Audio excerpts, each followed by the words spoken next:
Le Millie's Diner, un petit restaurant à l'ambiance chaleureuse, était en pleine effervescence en ce début d'après-midi. La salle résonnait du cliquetis des couverts, des conversations animées et du grésillement du grill derrière le comptoir. L'odeur du café fraîchement servi se mêlait à celle des sandwichs grillés et des tartes encore tièdes. À travers la porte vitrée, un homme dans la trentaine s'arrêta un instant avant d'entrer, l'air hésitant. Jack Anderson poussa la porte et pénétra dans le diner, lissant distraitement sa veste. Il avait l'air fatigué, ses traits tirés par une lassitude difficile à dissimuler. Ses yeux balayaient la salle avec une certaine appréhension, comme s'il n'avait pas l'habitude de fréquenter ce genre d'endroit. Le sol à damier noir et blanc crissait légèrement sous ses pas alors qu'il avançait d'un air incertain.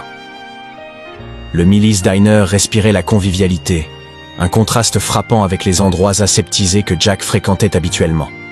Ici, les habitués se connaissaient, échangèrent des plaisanteries avec les serveuses et prenaient leur temps. Ce n'était pas un lieu où l'on venait simplement pour manger, mais un espace où l'on se sentait un peu chez soi. Derrière le comptoir, Emma Collins jonglait entre les commandes avec une aisance qui trahissait des années d'expérience. Son sourire chaleureux et son énergie contagieuse illuminaient le dîner malgré les heures longues et fatigantes. Elle glissa un dernier café à un client avant de repérer Jack, seul à une table, le dos raide et les doigts jouant nerveusement avec un coin de la nappe en papier. Voyant qu'il n'avait pas encore de menu, elle s'en saisit et s'approcha de lui avec son sourire habituel. « Bienvenue au Millie's », lança-t-elle d'un ton enjoué en posant le menu devant lui. « Qu'est-ce que je peux vous servir ?» Jack leva les yeux vers elle et hésita.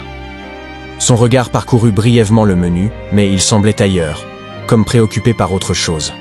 « Juste un verre d'eau, s'il vous plaît », répondit-il finalement d'une voix basse. Emma haussa un sourcil, croisant les bras d'un air faussement sévère. « Juste de l'eau? Même pas une part de tarte pour l'accompagner ?» Jack esquissa un sourire, presque gêné, avant de soupirer. « J'ai perdu mon portefeuille », avoua-t-il à contre-cœur. Emma l'observa un instant, remarquant les détails qu'il tentait de masquer. Son costume bien taillé mais légèrement froissé, ses chaussures usées, sa cravate légèrement de travers. Il avait l'apparence d'un homme habitué à mieux, mais quelque chose en lui semblait éteint. « Ne vous en faites pas, » dit-elle finalement avec un sourire sincère. « Le déjeuner est pour moi aujourd'hui. » Jack cligna des yeux, visiblement pris au dépourvu. « Vous n'êtes pas obligé, je peux... » « Tout le monde a des mauvais jours, » l'interrompit Emma en haussant les épaules. « Ce n'est qu'un sandwich. Et puis, un peu de gentillesse ne fait de mal à personne, non ?» Jack resta silencieux, ses pensées en désordre. Il était habitué à un monde où tout avait un prix, où les faveurs n'étaient jamais gratuites.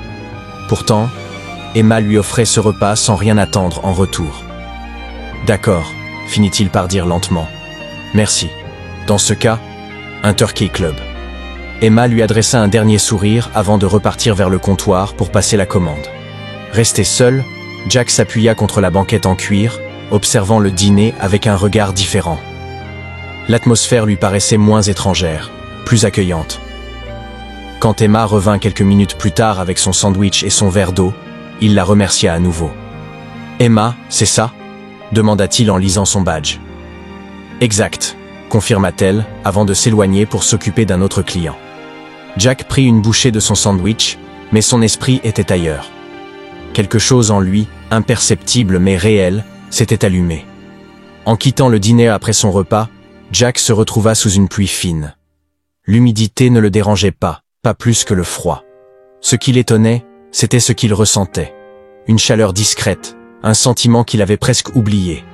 Alors qu'il s'éloignait dans la rue mouillée, il se surprit à penser à Emma, à son sourire, à son geste simple mais sincère. Pour la première fois depuis longtemps, il se sentit un peu moins seul. Le lendemain, contre toute attente, la clochette du Millie's tinta à nouveau pour annoncer son retour. Cette fois, il n'avait plus son manteau trempé et son sourire était moins hésitant. Il glissa à sa place habituelle et attendit. Emma, qui nettoyait une table, le repéra aussitôt et s'approcha avec une lueur amusée dans le regard. « De retour si vite ?» taquina-t-elle.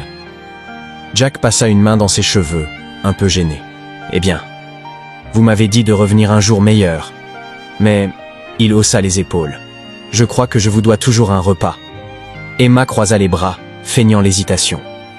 Je ne sais pas.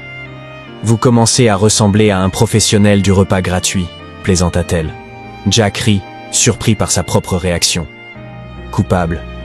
Bon, très bien, mais seulement parce que je ne veux pas que mon Turkey Club aille à la poubelle, répondit-elle avec un clin d'œil. Et ainsi, Jack revint. Encore et encore. 2 fois par semaine, Jack entrait au Millie's, commandant invariablement un Turkey Club et un verre d'eau. Chaque fois, il inventait une nouvelle excuse sur son portefeuille. Et chaque fois, Emma balayait son explication d'un geste de la main, toujours souriante.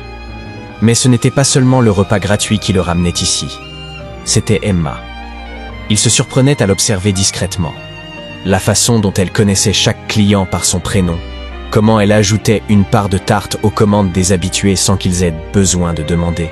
Ou encore, ses soupirs discrets qu'elle laissait échapper quand elle pensait que personne ne regardait. Petit à petit, Jack comprit que ce n'était pas seulement un dîner. Pour Emma, c'était une responsabilité, une seconde maison, un refuge. Et pour lui, cela devenait quelque chose d'inattendu. Un ancrage. Un après-midi, alors que le rush du déjeuner s'apaisait, Jack resta plus longtemps que d'habitude, savourant l'atmosphère du dîner et la présence d'Emma. Lorsqu'elle eut enfin une pause, elle s'installa en face de lui, son tablier légèrement froissé, une tasse de café entre les mains. « Tu es toujours en train de veiller sur tout le monde », fit-il remarquer en l'observant. « Mais qu'est-ce que tu fais pour toi ?» Emma haussa les épaules avec un léger sourire. « Entre le travail, ici, les factures à payer et mon petit frère à soutenir, pas grand-chose, pour être honnête. » Jack fronça les sourcils. « Mais tu dois bien avoir un rêve, quelque chose qui te fait vibrer. » Elle hésita, puis baissa les yeux vers sa tasse. « J'aime peindre, murmura-t-elle. J'ai toujours rêvé d'ouvrir un petit atelier où les gens pourraient venir créer. Un endroit où l'art ne serait pas réservé aux élites, mais accessible à tous. » Jack sentit son cœur se serrer. Il voulait lui dire qu'il pouvait réaliser ce rêve d'un claquement de doigts, qu'il possédait les ressources pour financer son atelier sur le champ. Mais quelque chose le retenait. « Ça a l'air incroyable », se contenta-t-il de dire avec sincérité. Emma lui adressa un sourire timide. « Peut-être un jour », souffla-t-elle. Jack, lui, se fit une promesse silencieuse. Quelques semaines plus tard, alors qu'il quittait le dîner tard un soir, Jack surprit une conversation entre Emma et une autre serveuse. « Le toit du dîner fuit encore », soupira Emma. « Millie essaie de réunir l'argent pour le faire réparer, mais ça coûte une fortune. » Jack n'hésita pas longtemps. Dès le lendemain matin, il passa quelques appels. En moins d'une semaine, une équipe de réparation s'occupa du toit sans demander un centime à Millie. Le jour suivant, lorsqu'il entra dans le dîner, Emma rayonnait. « Tu ne devineras jamais, quelqu'un a fait réparer le toit !» s'exclama-t-elle en s'asseyant brièvement face à lui.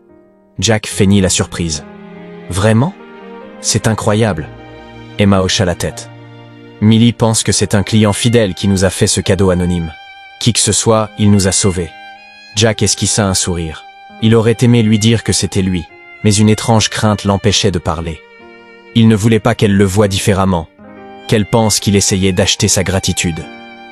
Un après-midi, Emma s'installa à nouveau en face de lui, le fixant avec un sourire en coin. « Tu es ici presque tous les jours maintenant », fit-elle remarquer. « Dis-moi, tu travailles vraiment ?» Jack rit, mais il se sentit pris au piège. « Bien sûr », répondit-il. « Et qu'est-ce que tu fais exactement ?» Il hésita. « Je suis dans les affaires. » Emma haussa un sourcil, sceptique. « C'est vague. » Jack esquissa un sourire, mais il évita son regard. Il savait qu'elle commençait à se poser des questions. Il savait aussi qu'il ne pourrait pas cacher la vérité éternellement. Quelques jours plus tard, alors que le dîner était presque vide en fin de service, Jack attendit qu'Emma termine son service. Lorsqu'elle vint s'asseoir en face de lui, il inspira profondément. « Il faut que je te dise quelque chose », commença-t-il. Emma fronça légèrement les sourcils, intriguée. « Je ne t'ai pas tout dit sur moi », avoua-t-il. « Je ne suis pas simplement un homme d'affaires. Je suis riche, très riche. Et ce n'est pas un hasard si le toit du dîner a été réparé. » Emma cligna des yeux, assimilant ses paroles. « Attends, c'était toi ?» Jack hocha la tête, incertain de sa réaction. « Pourquoi tu ne l'as pas dit plus tôt ?»« Parce que j'avais peur, confessa-t-il. Peur que ça change la façon dont tu me vois. » Avec toi, j'ai enfin trouvé quelque chose de vrai.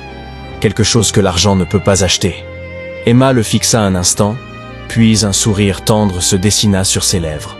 « Tu es idiot, » murmura-t-elle en posant sa main sur la sienne. Jack sentit un frisson parcourir sa peau. « Tu aurais pu me dire la vérité dès le début.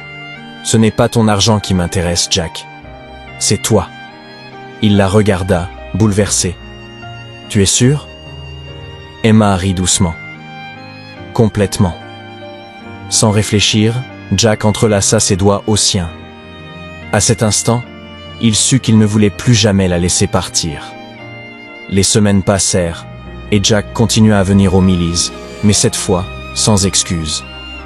Il ne se cachait plus, et Emma non plus. Leur complicité s'était transformée en quelque chose de plus profond, de plus beau. Un soir, alors qu'ils marchaient côte à côte sous les lumières tamisées de la ville, Jack s'arrêta devant une petite boutique vide, une pancarte « À vendre » accrochée à la vitrine. « Tu as dit que tu voulais ouvrir un atelier d'art », dit-il doucement. « Et si on faisait en sorte que ce rêve devienne réalité ?» Emma écarquillait les yeux. « Tu ferais ça ?»« Non », répondit-il en souriant. « Nous ferions ça, ensemble. » Elle lui sauta au cou, riant et pleurant à la fois. « Je t'aime, Jack », murmura-t-elle. Il la serra contre lui, son cœur battant à l'unisson du sien. « Je t'aime aussi, Emma. Plus que tout. » Et c'est ainsi que Jack et Emma, malgré leurs différences, trouvèrent en l'autre une âme sœur, un amour vrai et sincère, forgé dans la simplicité d'un dîner et la magie des petits gestes de bonté.